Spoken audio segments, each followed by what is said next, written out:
আপনি যদি একজন বিগিনার হয়ে থাকেন তাহলে আজকের এই ভিডিওটি আপনার জন্য অনেক গুরুত্বপূর্ণ হতে চলেছে, কারণ আজকের এই ভিডিওতে আমরা প্রথমেই দেখব যে মোবাইল দিয়ে কীভাবে সম্পূর্ণ ভেরিফাইড একটি কোটেস অ্যাকাউন্ট খুলতে হয়। তো চলুন দেখে নেওয়া যাক কীভাবে মোবাইল দিয়ে সম্পূর্ণ ভেরিফাইড একটি কোটেস অ্যাকাউন্ট তৈরি করবেন। তো ভিডিও ডেসক্রিপশনে লিঙ্ক থাকবে, সেই লিঙ্কে ক্লিক করার সঙ্গে সঙ্গে কিন্তু আপনারা সরাসরি এরকম একটি সাইটে চলে আসবেন। তো প্রথমেই সাইন আপ। তো সাইন আপ করার জন্য প্রথমে আমাদেরকে আমাদের কান্ট্রিটা চুজ করতে হবে। তো আমি এখান থেকে বাংলাদেশ কান্ট্রিটা বেছে দিয়ে দিলাম। তো এরপর হচ্ছে কারেন্সি, তো কারেন্সি ইউএসডি এটাই থাকবে।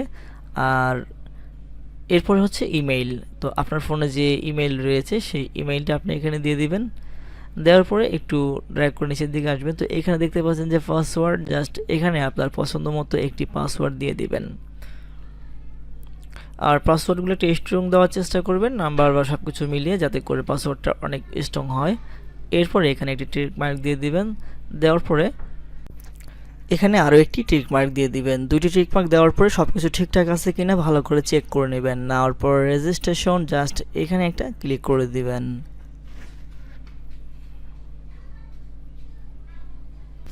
এরপর আপনার সামনে ঠিক এভাবে আসবে। তো হাউ টু ট্রেড, যেহেতু আপনি ট্রেড সম্পর্কে জানেনই, তো এগুলো দেখার দরকার নেই, জাস্ট স্কিপ করে দিবেন। তো এখন কথা হচ্ছে যে আমাদের অ্যাকাউন্টটা কিন্তু হয়ে গেছে। তো এখন অ্যাকাউন্টটাকে ভেরিফাই করতে হবে। তো অ্যাকাউন্টটাকে ভেরিফাই করার জন্য আমাদেরকে এখন যেটা করতে হবে সেটা হচ্ছে যে, তো প্রথমে আমাদেরকে জিমেইল ভেরিফাই করতে হবে। তো জিমেইল ভেরিফাই করার জন্য আপনারা আগে জিমেইলে চলে যাবেন। তো যাওয়ার পরে সেখানে একটি অলরেডি লিঙ্ক দেখতে পারবেন, যেটা অলরেডি কোটেক্স থেকে পাঠিয়ে দিয়েছে ইমেইল ভেরিফিকেশন করার জন্য। কনফার্ম দ্য ইমেইল, এখানে একটি ক্লিক করে দিবেন। দেওয়ার সঙ্গে সঙ্গে কিন্তু আপনার সামনে ঠিক এভাবে আসবে। তো যেহেতু অলরেডি আমরা একটি অ্যাকাউন্ট খোলার জন্য এই ইনফরমেশনগুলো দিয়েছি, তো এখান থেকে আমরা রেজিস্ট্রেশনে নয়, জাস্ট লগইনে ক্লিক করব। লগইনে ক্লিক করে আমরা আমাদের ইমেইল এবং পূর্বে যে পাসওয়ার্ডটি দিয়েছিলাম সেই পাসওয়ার্ডটি আমরা এখানে দিয়ে দিব। দিয়ে দেওয়ার পরে সাইন ইনে ক্লিক করে দিব। সাইন ইনে ক্লিক করার সঙ্গে সঙ্গে কিন্তু আমাদের সামনে ঠিক এভাবে আসবে। তো আপনি চাইলে পাসওয়ার্ডটাকে অটোমেটিকলি সেভ করে দিতে পারেন, এতে করে আপনার জন্য সুবিধা হবে, পরবর্তীতে এই পাসওয়ার্ডটা আর দেওয়া লাগবে না। আমরা জাস্ট এই প্রোফাইল আইকনের এখানে একটা ক্লিক করব। এখানে ক্লিক করলে কিন্তু আমরা দেখতে পারবো আমাদের অ্যাকাউন্টের স্ট্যাটাস। তো আমরা দেখতে পাচ্ছি যে নট ভেরিফাইড। তো আমাদেরকে আগে ইমেলটা ভেরিফাই করে নিতে হবে। তো আমরা এখানে দেখতে পাচ্ছি আনভেরিফাই এবং তার পাশে একটি বাটন দেখতে পাচ্ছি যে রিসেন্ট। তো আমরা এই রিসেন্টে একটা ক্লিক করে দেব। রিসেন্টলি ক্লিক করার পরে আমরা আবারও ফিরে যাব আমাদের জিমেইলে, এবং জিমেইলে আমাদের নতুন করে আরও একটি ভেরিফিকেশন কোড আসবে এবং সেখানে একটি বাটন দেখতে পাচ্ছি কনফার্ম দ্য ইমেইল। তো আমরা এই কনফার্ম দ্য ইমেইলের উপর আরেকটা ক্লিক করে দেব। এখানে ক্লিক করার সঙ্গে সঙ্গে আমাদেরকে আবারও রিডাইরেক্ট করে কোটেক্সে নিয়ে যাবে, আর আমাদের যে জিমেইল সেটা কিন্তু ভেরিফাই হয়ে যাবে। তো আমরা এখানে দেখতে পাচ্ছি যে ভেরিফাইড। তো আমাদের জিমেইলটা কিন্তু ভেরিফাইড হয়ে গেছে। তো অনেকে কিন্তু এই জায়গাটাতেই আটকে যায়, এনআইডি কার্ড দিয়ে সম্পূর্ণ ভেরিফাই করার পরেও কিন্তু অ্যাকাউন্টটাকে সম্পূর্ণ ফুল ভেরিফাইড করতে পারে না, এখানে অনেকের প্রবলেম হয়ে থাকে। তো অবশ্যই আপনাদের জিমেইলটাকে আগে ভেরিফাই করে নেবেন। তো এরপর বাকি তথ্যগুলো আমরা ফিল আপ করবো। এরপর এনআইডি কার্ড দিয়ে আমাদের অ্যাকাউন্টটাকে ভেরিফাই করে নেব। তো আমি এখানে ফার্স্ট নাম দিয়ে দিলাম। তো এনআইডি কার্ড অনুসারে আমাদের ইংলিশে যেভাবে নাম রয়েছে আমরা সেভাবে নাম দেওয়ার চেষ্টা করব। তো আমি এমডি দিয়ে দিলাম। তো আমার নাম যেহেতু মামুন, তো আমি এরপর এখানে মামুন দিয়ে দেব। আর আপনাদের নামের শেষে যদি কিছু থাকে ইসলাম বা হোসেন বা মিয়া, তাহলে আপনারা সেগুলো পেছনেও অ্যাড করে দিতে পারেন। এক কথায় 2 লাইনের ভিতরে আপনার সম্পূর্ণ নামটি লেখার চেষ্টা করবেন। তো এরপর আপনাকে জন্ম তারিখ দিতে হবে। তো এনআইডি কার্ড অনুসারেই সঠিকটাই আপনি দিয়ে দিবেন। তো আমি জন্ম তারিখটা দিয়ে দিলাম। তো এখানে একটু এইভাবেই দিতে হয়, একটু বিষয়টা বিরক্তিকর হলেও কিছু করার নেই। তো এভাবে আপনারা দিয়ে দিবেন।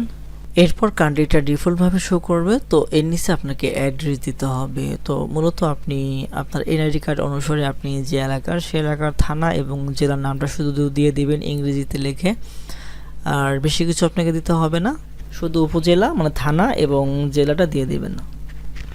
দেওয়ার পরে জাস্ট সেভে একটা ক্লিক করে দিবেন। তো আপলোড ডকুমেন্টের উপর আমরা একটা ক্লিক করে দিব। দেওয়ার পরে আমাদেরকে সামান্য কিছু সময় অপেক্ষা করতে হবে। তো এখানে লেখা দেখতে পাচ্ছেন যে identity verification, let's get you verified. তো আমরা এখানে দেখতে পাচ্ছি দুটি অপশন আমাদের সামনে রয়েছে, select your country of residence. তো আমরা এখান থেকে উপরটাকে সিলেক্ট করে দেব, কেননা অল কান্ট্রি অ্যাকসেপ্ট ইউএসএ আর নিচেরটা হচ্ছে ইউনাইটেড স্টেট অফ আমেরিকা। যেহেতু আমরা আমেরিকার নাগরিক না, তাই আমরা আমেরিকার বাইরে, এই জন্য আমরা উপরটাতে সিলেক্ট করব। করার পরে কন্টিনিউ একটা ক্লিক করে দেব। এরপর আপনার সামনে ঠিক এভাবে আসবে আইডি কার্ড, পাসপোর্ট এবং রেসিডেন্স পারমিট এবং ড্রাইভিং লাইসেন্স। তো এখান থেকে আমরা আইডি কার্ডটি সিলেক্ট করে দিব। দেওয়ার পরে আমরা দেখতে পাচ্ছি যে এনআইডি কার্ড আপলোড দেওয়ার জন্য ঠিক আমাদের সামনে এভাবে আসবে। তো আমরা এখান থেকে সামনের পার্টের একটি ছবি তুলে দেব, অথবা আমরা আপলোড করেও দিতে পারি। তো আমি ক্যামেরাটাকে চালু করে নিয়েছি, যেহেতু আমি ছবি তুলেই দেব। আর ছবিটা অবশ্যই যাতে ক্লিয়ার হয় এবং কোনো রকমের যেন ছায়া না পড়ে সেদিকে লক্ষ্য রেখে, এবং কোনো রকমের সাইড যাতে কাটা না পড়ে সেদিকেও লক্ষ্য রেখে সুন্দর স্পষ্ট ক্লিয়ার একটি ছবি আপনাকে আপলোড করে দিতে হবে। একইভাবে ব্যাক সাইডের একটি পিক দেওয়ার জন্য আমি আবারও এখানে ক্লিক করলাম, করার পরে ক্যামেরায় ক্লিক করে নিলাম। করার পরে আমি ব্যাক সাইডের একটি ছবি তুলে দিচ্ছি।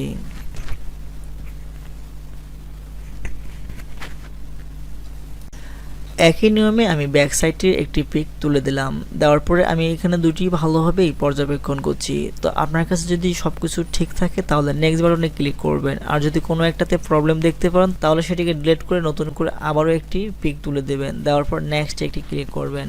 এখানে ক্লিক করার সঙ্গে সঙ্গে আপনার এনআইডি কার্ডটা স্ক্যানিং করবে, এবং সবকিছু ঠিক থাকলেই কয়েক সেকেন্ডের মধ্যেই তারা কিন্তু আপনার অ্যাকাউন্টটাকে ভেরিফাই করে দিবে। এবং আপনার এনআইডি কার্ডের পিকগুলো যদি ক্লিয়ার না হয়ে থাকে এবং কোনো রকম প্রবলেম হয়ে থাকে তাহলে কিন্তু আপনার অ্যাকাউন্টে ভেরিফাই হবে না। সেক্ষেত্রে আপনি এনআইডি কার্ড অনুযায়ী তথ্যগুলো ফিল আপ করেছেন কিনা সেটা ভালো করে চেক করুন, এবং আপনার এনআইডি কার্ডে কোনো রকমের প্রবলেম রয়েছে কিনা এবং ছবিগুলো ক্লিয়ার হয়েছে কিনা সেগুলো চেক করে আবার নতুন করে আপলোড দিতে পারেন। আশা করা যায় আপনার অ্যাকাউন্টটি সম্পূর্ণ ভেরিফাইড হয়ে যাবে। তো অ্যাকাউন্টে ভেরিফাই হয়েছে কিনা সেই জন্য উপরের দিকে চলে আসবেন এবং দেখতে পাচ্ছেন যে এখানে ভেরিফাইড। তো অ্যাকাউন্ট ভেরিফাই হলে ঠিক এভাবে একটি টিক মার্ক উঠবে এবং আপনার আইডির নিচে এভাবে ভেরিফাইড লেখা থাকবে। তো ভিউয়ার্স, আশা করি বুঝতেই পারছেন যে কীভাবে সম্পূর্ণ ভেরিফাইড একটি কোটেক্স অ্যাকাউন্ট খুলবেন।